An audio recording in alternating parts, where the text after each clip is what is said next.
সাবেক কুমিল্লা ৯ নির্বাচনী এলাকা পুনর্বহাল ও নির্বাচন কমিশন কর্তৃক প্রস্তাবিত খসড়া বাতিলের দাবিতে মানববন্ধন করেছে সাবেক কুমিল্লা ৯ নির্বাচনী এলাকার পুনরুদ্ধার বাস্তবায়ন কমিটি। সকালে নগরীর কুমিল্লা জেলা আঞ্চলিক নির্বাচন অফিসারের কার্যালয়ের সামনে এই মানববন্ধন অনুষ্ঠিত হয়। মানববন্ধনে বক্তব্য রাখেন অ্যাডভোকেট মোহাম্মদ আক্তার হোসাইন, ইউসুফ আলী মীর পিন্টু, ওমর ফারুক চৌধুরী, ইসমাইল মজুমদার, সুহেল মজুমদার সহ আরও অনেকে।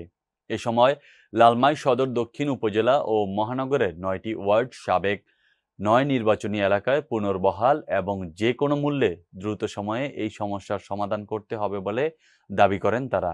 পরে জেলা প্রশাসক মোহাম্মদ আমিনুল কায়সার এবং কুমিল্লা আঞ্চলিক নির্বাচন অফিসের প্রধান নির্বাচন কমিশনার বরাবর স্মারকলিপি প্রদান করা হয়।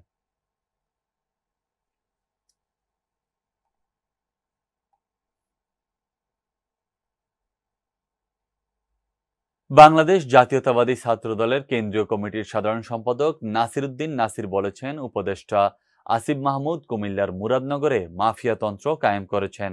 তিনি বলেন, যারা জুলাই এবং আগস্টে ফেসিবাদ বিরোধী আন্দোলন করেছেন, গত ১৭ বছরে যারা জেল খেটেছে, ৫ই আগস্টের পরেও আসিফ মাহমুদ সে সকল নেতাকর্মীদের জেলে প্রেরণ করেছেন। পুরো বাংলাদেশে ইতিবাচক রাজনীতি থাকলেও কুমিল্লার মুরাদনগরে ইতিবাচক রাজনীতি নেই।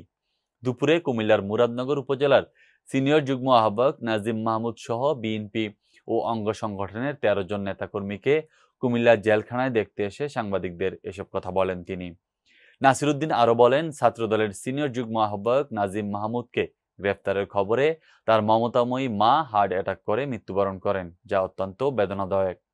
উপদেষ্টা আসিফ মাহমুদ তার পছন্দ মতো মুরাদনগরকে পরিচালনা করছেন। মুরাদনগরের ফেসিবাদ আওয়ামী সরকারের কোনো নেতাকর্মী জেলখানায় না থাকলেও বিএনপি ও অঙ্গ সংগঠনের ১৩ জন নেতাকর্মীকে জেলে রাখা হয়েছে। তিনি দ্রুত সময়ের মধ্যে গ্রেফতারকৃত ১৩ জন নেতাকর্মীকে মুক্তির দাবি জানান। এ সময় কুমিল্লা মহানগর বিএনপির সভাপতি উদ্ভাতুল বারী আবু, সাধারণ সম্পাদক ইউসুফ মোল্লা টিপু, কুমিল্লা মহানগর দক্ষিণ জেলা, উত্তর জেলা সহ বিভিন্ন ইউনিটের ছাত্রদলের নেতাকর্মীরা উপস্থিত ছিলেন।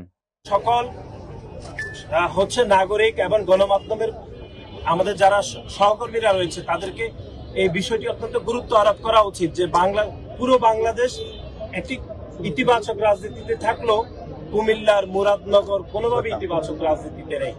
এখানের একজন উপদেষ্টা, আমরা আবারও বলছি, এখানে মাফিয়াতন্ত্র কায়েম করেছে। ওনার পছন্দ মতো তিনি এই কুমিল্লা মুরাদনগরকে পরিচালিত করছে।